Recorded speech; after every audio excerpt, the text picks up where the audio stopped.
દર મહિનાના અંતમાં મળનારી સુરત મહાનગરપાલિકાની સામાન્ય સભા સોમવારના રોજ સુરત મહાનગરપાલિકાના મુખ્યાલયના સરદાર ખંડમાં મળી હતી. સુરત મહાનગરપાલિકાના મેયર દક્ષેશભાઈ માવાણીની અધ્યક્ષતામાં શરૂ થયેલી સુરત મહાનગરપાલિકાની સામાન્ય સભામાં સુરત મહાનગરપાલિકાના 82મી નિવૃત્ત દરમિયાન ડેપ્યુટી મેયર રહેલા સદસ્ય સબીરભાઈ માસ્ટરની ગત 2 સપ્ટેમ્બરના રોજ થયેલ અવસાન બદલ શ્રદ્ધાંજલિ પાઠવવામાં આવી હતી. જે બાદ સુરત મહાનગરપાલિકાની સામાન્ય સભા આગળ વધતા ખડી સમિતિના કામમાં સુરત મહાનગરપાલિકાના ચીફ ફાયર ઓફિસર તરીકે વસંતકુમાર પરીખને બહાલી આપવામાં આવી હતી. ત્યારબાદ સ્થાયી સમિતિના જાહેર બાંધકામ સમિતિના પાણી સમિતિના વિવિધ કામો આગળ ધપાવવામાં આવ્યા હતા. જો કે એ પહેલા શૂન્યકાળમાં અને ચર્ચાઓ થઈ હતી, જેમાં વક્ફ બોર્ડનો મુદ્દો પણ સુરત મહાનગરપાલિકામાં ચર્ચાયો હતો. આ દરમિયાન આમ આદમી પાર્ટીના નગરસેવક કુંદન કોઠિયા ચર્ચા દરમિયાન વચ્ચે પોતાની વાત મૂકતા મેયરે ઠપકો આપ્યો હતો અને બેસી જવાનું કહેતા તે વારંવાર દલીલો ચાલુ રાખતા મેયરે આપણે તેમને સભામાંથી સસ્પેન્ડ કર્યા હતા. જો કે તે બાદ આમ આદમી પાર્ટીમાંથી મહેશ અંધળ અને રચના હિરપરાએ છેલ્લે સુધી બાજી સંભાળી હતી, પણ તે પણ સસ્પેન્ડ થતા બચી ગયા હતા. જો કે આ ચર્ચાઓ દરમિયાન ભાજપ અને વિપક્ષના અનેક સભ્યોને સ્વસ્થ ચર્ચા માટે મેયર દક્ષેશભાઈ માવાણીએ આવકાર આપ્યો હતો.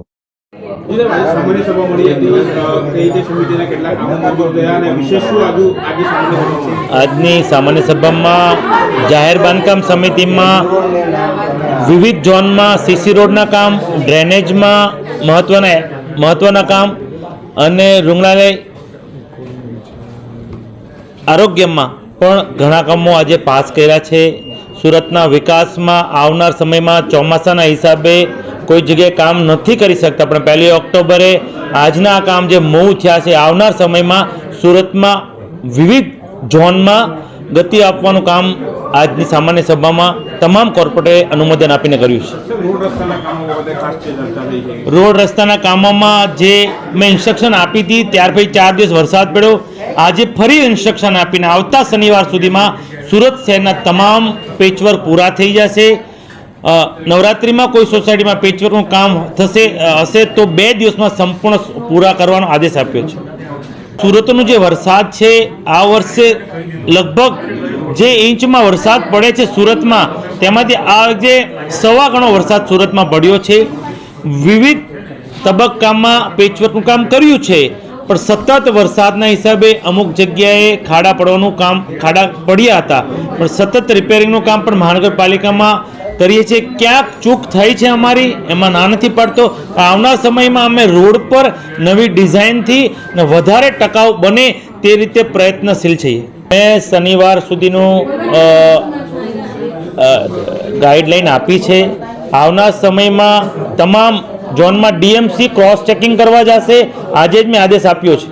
એટલે આવનાર આ વીકની અંદર જે કોઈ છેલ્લા 4 દિવસમાં વરસાદ પડ્યો હતો, પણ આવનાર આજથી ઉઘાડ થઈ ગયો છે, તેના હિસાબે ઘણા ઝોનમાં કામ આજે શરૂ થઈ ગયું. જો કે તે બાદ સુરત મહાનગરપાલિકાના ભાજપના નગરસેવક વ્રજેશ આમ આદમી પાર્ટીને પણ વિવિધ મુદ્દે આડે હાથ લીધી હતી. આજથી થોડા દિવસ પહેલા આમ આદમી પાર્ટીના વિપક્ષના નેતા, ઉપનેતા અને અન્ય 2 કોર્પોરેટરો પીપલોદ નાઇટ બજારમાં જે ફૂલ સ્ટોલ ધારકો છે એમને બદનામ કરવાનું કૃત્ય કરેલું હતું. આ પીપલોદ નાઇટ બજાર સાંજે 6:30 વાગે ચાલુ થઈને રાત્રિના 2:30 વાગ્યા સુધી ચાલતું હોય છે, જ્યારે બીજા દિવસે તે લોકો સાંજે 5:30 વાગે આવીને પહેલાં એ એમની દુકાનો અને આજુબાજુની તમામ વસ્તુને સાફ સફાઈ કરતા હોય છે અને ત્યારબાદ એ ધંધો રોજગાર ચાલુ કરતા હોય છે. પરંતુ આ આમ આદમી પાર્ટીના 4 કોર્પોરેટરો બપોરના 3-3:30 વાગ્યાના અરસામાં ત્યાં બંધ દુકાનોમાં બધે ફેસબુક લાઈવ કરીને આ પ્રકારના વિડીયો, ગંદકી દર્શાવતા બધા વિડીયો એમને વાયરલ કરેલા હતા અને પ્રિન્ટ મીડિયામાં એમને પ્રેસ નોટ પણ આપેલી હતી. આ પ્રકારે કેટલાય સમયથી છેલ્લા 7-8 વર્ષથી એ લોકોએ એમનો ધંધો જમાવેલો હતો. એ નાના વેપારીઓને આ રીતે બંધ દુકાનોમાં વિડીયો વાયરલ કરીને એમના ઉપર જે કલંક લગાડ્યું છે, એમને બદનામ કરવાનું જે કૃત્ય કર્યું છે, એ પ્રકારે એ લોકોના ધંધા ઉપર જે માઠી અસર પહોંચાડી છે, એનો આજે મુદ્દો મેં સામાન્ય સભામાં ઉઠાવેલો હતો અને આજે મેયર અને શાસક પક્ષના તમામ કોર્પોરેટરોને મેં આમંત્રણ પાઠવેલું હતું કે જે પ્રકારે આમ આદમી પાર્ટીના જે નેતાએ અને કોર્પોરેટરોએ જે પ્રકારે આ કલંક લગાડેલું છે, તો આપ સૌ લોકોને મારી નમ્ર વિનંતી છે કે ત્યાં એમની વાનગીનો લુફ્ત ઉઠાવવા આવો અને ત્યાંથી આપ સૌ લોકો એક સુરતની જનતાને એક મેસેજ પણ આપો કે આ પ્રકારનું આજે અહીંયા વાનગી મળે છે.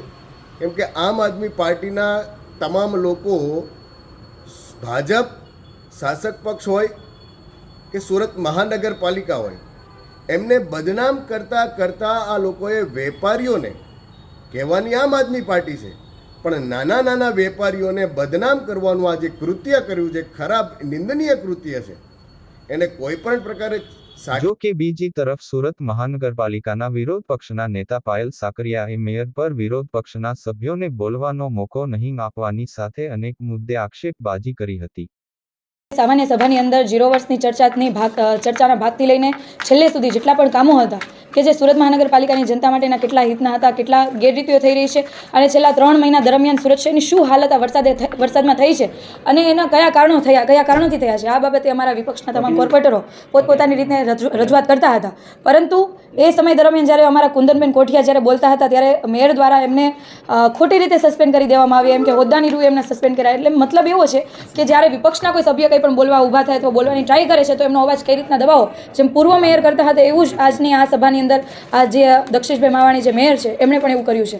એનો મતલબ એવો કે અને સાથે સાથે 0 વર્ષની ચર્ચામાં તો ભાગ કોઈ પણ કોર્પોરેટર લઈ શકે અને વિપક્ષના સભ્યોમાંથી માત્ર ને માત્ર એક જ સભ્યને બોલવાની પરમિશન આપવામાં આવે છે અને એ પણ 2 મિનિટની. તો કઈ રીતના આખા સુરત શહેરની વાત 2 મિનિટમાં કોઈ વ્યક્તિ કરી શકે? છતાં પણ અમારા મહેશભાઈ અણગણ દ્વારા જ્યારે વાત રજૂ કરવામાં આવતી હતી એ સમય દરમિયાન પણ માનનીય મેયરશ્રી એની વાત સાંભળી ન શક્યા, ભાજપ એમની વાત સાંભળી નહોતું શકતું, કારણ કે એમાં કેટલી ગેરરીતિઓ થઈ હતી અને સાથે સાથે સુરત શહેરના લોકોને કેવી રીતના લૂંટવામાં આવે છે એ વાત જ્યારે કરવામાં આવતી હતી ત્યારે એમનાથી સંભળાયું નહીં, એટલે એમને 2 મિનિટની અંદર બેસાડી દેવામાં આવ્યા. અમારા કુંદનબેન કોઠિયા જ્યારે બોલવા ઊભા થયા તો એમને પણ સસ્પેન્ડ કરી દેવામાં આવ્યા અને બધાને એક સમય મર્યાદા નક્કી કરવામાં આવી. એટલી બધી સામાન્ય સભામાં ઉતાવળ શું હોય છે?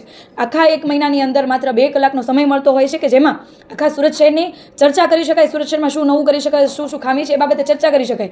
દુઃખની વાત તો એ છે કે જ્યારે એક બાજુ ભારતીય જનતા પાર્ટી ખૂબ મોટી ફાકા ફોજદારી કરતી હોય, લોકોના આરોગ્યની ચિંતાની વાત કરતી હોય, જ્યારે બીજી જ બાજુ એમના જ કોર્પોરેટરો જ્યારે પીપલોદની અંદરની જે ગેરરીતિઓ અમે વિપક્ષ દ્વારા અમે જ્યારે પકડી હતી, લાઈવ દ્વારા દર્શાવાયું હતું અને આરોગ્ય ડિપાર્ટમેન્ટે એમને 25,000 થી 24,000નો દંડ ફટકાર્યો હતો. એટલે એનો સીધો મતલબ એવો થાય કે એમાં ખોટું થઈ રહ્યું હતું અને એ ખોટાને સપોર્ટ કરતા હોય, સમર્થન કરતા હોય એવી રીતના ભાજપના કોર્પોરેટરો એમાં સપોર્ટ કરતા એવી રીતના બોલવા ઊભા થાય છે કે ભાઈ વિપક્ષ આવી રીતના ફૂડ કોર્ટ પર જઈને લાઈવ કરે છે, લોકોના ધંધાઓ ભાંગે છે. એટલે આનો મતલબ એવો કે કાં તો એમની કોઈ ભાગીદારી હશે, કાં તો એમના કોઈ સગા હશે અને કાં પછી એમને કંઈક જે ફાયદો થતો હશે, બંધ થયો હશે. પીપલોદની અંદર સુરત મહાનગરપાલિકા દ્વારા સંચાલિત જે ફૂડ કોર્ટ છે એની અંદર નાનો હોય કે મોટો હોય કોઈ પણ વ્યક્તિ હોય એને ખરાબ વસ્તુ વેચવા માટે ત્યાં બેસાડ્યા નથી. આખા સુરતની અંદર કદાચ પ્રાઇવેટ હોય કે પછી સરકારી હોય, કોઈ પણ જગ્યાઓ ઉપર જ્યારે આરોગ્યનું જોખમ આવતું હોય ત્યારે શાસક હોય કે વિપક્ષ હોય, તમામ લોકોએ જવાબદારી લેવી જોઈએ અને એમાં ગેરરીતિ થતી હોય, ખોટું થતું હોય એને અટકાવવું જોઈએ. કારણ કે આ સુરત શહેરની જનતાની આરોગ્યની ચિંતા કરવાની જવાબદારી શાસકોની હોય છે, વિપક્ષની પણ હોય છે અને અમે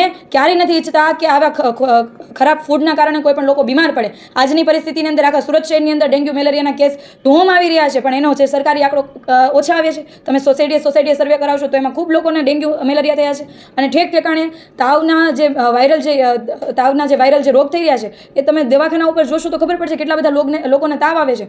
તો આ બધું શાના કારણે થાય છે? કાં તો મચ્છરના કારણે, કાં તો વાતાવરણના કારણે અને કાં તો ખાવાના કારણે. તો આ જે આરોગ્યની ચિંતા કરવાના બદલે ભાજપના જે કોર્પોરેટરો છે એવું ઈચ્છે છે કે ભાઈ ગંદુ ફૂડ હોય, ખરાબ ફૂડ હોય ભલે ચાલતું, પણ આ બાબતે વિપક્ષે અવાજ ના ઉઠાવવો જોઈએ. ખરેખર ખોટી વાત છે. સાથે સાથે બીજી ચર્ચાઓ પણ થતી હતી કે જેમાં મહાભારતની પણ વાત કરવામાં આવી. મહાભારતની વાતની અંદર સાથે સાથે સ્વાભિમાનની પણ વાત કરવામાં આવી શાસક પક્ષના કોર્પોરેટરો દ્વારા. એ સમયે બધી વાતો થઈ, પરંતુ દુઃખ એ વાતનું હતું કે ગુજરાતની અંદર જ્યારે દાહોદમાં 5 વર્ષની છોકરીની હત્યા થઈ જાય છે એ બાબતે ભાજપના એક પણ કોર્પોરેટરમાં તાકાત નહોતી કે એ વિષય ઉપર બોલી શકે. સુરેન્દ્રનગરની અંદર 5 વર્ષની બાળાનું પરમ દિવસે એમના ઉપર રેપ થાય છે, ખૂબ મોટી ઉંમરનો વૃદ્ધ વ્યક્તિ એના ઉપર રેપ કરે છે, એ વિષય ઉપર બોલવાની કોઈ પાસે તાકાત નહોતી. સાથે સાથે ગઈકાલે જે અમદાવાદની અંદર જે ઘટના બની કે દારૂની મહેફિલ જે લોકો દારૂડિયાઓ માણતા હતા એને સોસાયટીઓ દ્વારા એમને બહાર તગડવામાં આવ્યા, તો ખુલ્લી તલવારો લઈને ત્યાં આતંક મચાવી દીધો. એ વિષય ઉપર બોલવાની કોઈને મતલબ એવું લાગતું કે કોઈને એમાં રસ જ નથી. પણ બીજી બાજુથી એ લોકો વાત કરતા હતા કે ભાઈ આપણે જે મહાભારતમાંથી આપણને ઘણું બધું શીખવા મળે, સ્વાભિમાન. તો આ સમયે ભાજપના કોર્પોરેટરોનું સ્વાભિમાન ક્યાં જાય છે, શાસકોનું સ્વાભિમાન ક્યાં જાય છે કે જ્યારે રાજ્યની દીકરી ઉપર જે આપણે જેની સુરક્ષા સુરક્ષાની જવાબદારી લીધી છે ભાજપે, એને એ જ રાજ્યની દીકરીઓ પર જ્યારે બળાત્કાર થતો હોય ત્યારે બોલી પણ નથી શકતા, શ્રદ્ધાંજલિ પણ નથી આપી શકતા. અને બીજી બાજુ જ્યારે બીજા રાજ્યની અંદર આવી કોઈ પણ ઘટના બને તો ભાજપનો મહિલા મોરચો હોય, ભાજપના એક મોરચા રોડ ઉપર ઉતરી જાય, ન્યાય આપો ન્યાય આપો. તો હું ગુજરાતની દીકરીઓ કે ગુજરાતની મહિલાઓની જવાબદારી ભાજપ સરકારની નથી. અમારી ખાલી એટલી જ માંગણી હતી, બોર્ડની અંદર પણ હું બોલી છું અને અમારા તમામ સભ્યોએ પણ કીધું છે કે જો ભારતીય જનતા પાર્ટીની સરકારમાં મહિલાઓ સુરક્ષિત ના હોય તો ખરેખર ગૃહમંત્રીએ રાજીનામું આપી દેવું જોઈએ અને મુખ્યમંત્રી આ બાબતે મૌન તોડીને જે દીકરીઓ સાથે જે થયું છે એમને ન્યાય માટે બે શબ્દ બોલવા જોઈએ, એમને શ્રદ્ધાંજલિ આપવી જોઈએ. મહેશભાઈ અણગણ, કોર્પોરેટર, સુરત મહાનગરપાલિકા, આમ આદમી પાર્ટી. હિંમતભાઈ, આજે રોજ આપ સામાન્ય સભામાં કયા મુદ્દાઓ આપ દ્વારા ઉઠાવવામાં આવ્યા અને શું પ્રત્યુત્તર મળ્યા? આજે ખાસ તો જે બોર્ડની અંદર સુરત શહેરની જનતાને ભારતીય જનતા પાર્ટીના સત્તા દ્વારા કેવી રીતે લૂંટવામાં આવે છે, ખાસ કરીને શહેરની અંદર વસવાટ કરતા લોકો જ્યારે પોતાનું વાહન ખરીદતા હોય છે એ વાહન પેટે 5% રૂપિયા સુરત મ્યુનિસિપલ કોર્પોરેશન ટેક્સ પેટે વસૂલે છે. 7 વર્ષનો આંકડો છે કે 732 કરોડ રૂપિયા સુરતીઓના વાહન પેટે મ્યુનિસિપલ કોર્પોરેશને લઈ લીધા. એની બદલાની અંદર સુરતના લોકોને માત્ર ને માત્ર ખાડાવાળા રોડ, સાથે સાથે એક પણ જગ્યા ઉપર પાર્કિંગ કરવું હોય તો કોઈ સુવિધા નહીં, દરેક જગ્યાએ પે એન્ડ પાર્ક આપી દીધું. એટલે કે લોકો પાસેથી પૈસાની લૂંટ ચલાવી અને એની સામે જે ક્વોલિટી પૂરી પાડવાનો હોય તો ક્વોલિટી આપવાની અંદર સુરત મ્યુનિસિપલ કોર્પોરેશન અને ભારતીય જનતા પાર્ટી સત્તા તમામ રીતે નાપાસ થઈ છે એવું કહી શકાય. એટલે કે સુરત કોર્પોરેશને જનતા સાથે ફ્રોડ કર્યું છે. તો અમે માંગ કરી છે કે સુરત કોર્પોરેશન અને મેયરની વિરુદ્ધની અંદર કોર્ટની અંદર કેસ દાખલ થાય, ફરિયાદ દાખલ થાય અને આજ પછીથી નવો નિયમ લાવવામાં આવે કે સુરતીઓને જે ટેક્સ પેટે 5% ટેક્સ લે છે એ ટેક્સને નાબૂદ કરવામાં આવે. સાથે સાથે આઉટર રિંગ રોડની અંદર જે વાત હતી કે છેલ્લા ઘણા સમયથી આઉટર રિંગ રોડનું કામ બંધ થઈ ગયું છે, તો તત્કાલીન ધોરણે નવા જે ટેન્ડરો બહાર પડ્યા છે એની કામની સોંપણી કરવામાં આવે અને આઉટર રિંગ રોડનું જે બાકી રહેલું કામ છે એ કામને ઝડપથી મંજૂરી હેઠળ લાવી અને કામગીરી કરવામાં આવે. અને આના સિવાય જે ત્રીજી વાત હતી એ વાત હતી કે રોડની કનેક્ટિવિટી બાબતની. તો મારા વિસ્તારની અંદર જે રોડ છે એમને ખરસદ રોડથી આગળ મેન કેનાલ સુધીના રોડની કનેક્ટિવિટીઓ મળે. આઉટર રિંગ રોડ જે બની રહ્યો છે, આઉટર રિંગ રોડને ખાસ અમિતભાઈ શાહ નામ આપવાની આજે માંગ કરવામાં આવી છે. એ નામની માંગ એટલા માટે કરવામાં આવી છે કે જેથી કરીને બાયચાન્સ આ સત્તાના જે શાસકો છે જે કમિશનખોરીના કારણે જે હલકી ગુણવત્તાના રોડ બનાવે છે તો ભવિષ્યની અંદર એમને એમ લાગે કે અમિતભાઈ શાહનું નામ ખરાબ ના થાય અને એને ધ્યાનમાં રાખીને કદાચ આ ક્વોલિટીનો સારો રોડ બનાવે તો જનતાના પૈસા છે એનો સદુપયોગ થઈ શકે અને લાંબા સમય સુધી એમને મળી રહે. અને સાથે સાથે વરાછા વિસ્તારની અંદર જે સરકારી કોલેજ બને છે આ સરકારી કોલેજને કેશુભાઈ પટેલ નામકરણ કરવામાં આવે જેથી કરીને ત્યાં સારા વિદ્યાર્થીઓ જે બનશે એ યાદ રાખશે અને ભવિષ્યની અંદર કેશુબાપાનું નામને આગળ ને આગળ ધપાવતા રહેશે. બીજી એક વાત હતી કે જ્યારે આ વાત દરમિયાન 28 નંબર વોર્ડના કોર્પોરેટર જે છે શરદભાઈ પાટીલ, એમણે એક વાત કરી કે 11 લાખ હોય તો માંગીએ તો ઠીક છે પણ 2 કરોડ રૂપિયા તો ખોટા હોય. તો જ્યારે કોઈ લોકો એમને બદનામ કરવાની જે વાત કરી છે તો એક કોર્પોરેટરને જ્યારે કોઈ બદનામ કરતો હોય, જ્યારે અમારી વિરુદ્ધમાં આવી કોઈ ખોટી ફરિયાદ થતી હોય, કોઈ ખોટા અમને ટોર્ચર કરતા હોય કે અમારી વિરુદ્ધમાં આવી રીતે વાત કરતા હોય તો અમે તરત એમના વિરુદ્ધમાં માનહાનિનો દાવો કર્યો છે. શું કામ કે અમે સાચા છીએ, અમને ખબર છે. તો માનનીય શરદભાઈ પાટીલે પણ તત્કાલીન ધોરણે એમને જે લોકોએ આવી રીતે બદનામ કરવાની કોશિશ કરી છે તો એમના વિરુદ્ધ એ સાચા છે તો એમના વિરુદ્ધ માનહાનિનો કોર્ટમાં દાખલ કેસ કરવો જોઈએ અને ફરિયાદ પણ એમને દાખલ કરવી જોઈએ. એકંદરે જોવા જઈએ તો સુરત મહાનગરપાલિકાની સામાન્ય સભામાં આ વખતે સ્વસ્થ ચર્ચાઓ સાથે શહેર હિતની વાત થઈ હતી. શહેરમાં આરોગ્ય અને ડેન્ગ્યુના મુદ્દાઓ સાથે સેમીમેર હોસ્પિટલ અને અધિકારીઓની સામે ફરિયાદો પણ સાંભળવામાં આવી હતી. મેયરે લોકોના ફરિયાદો સાથે દરેક મુદ્દે સંકલન સાધી તમામ કામોને બહાલી અપાવી હતી. કેમેરામેન સાબિર અલી સૈયદ સાથે કાદિર શેખ, કર્તવ્ય ગુજરાત ન્યૂઝ, સુરત.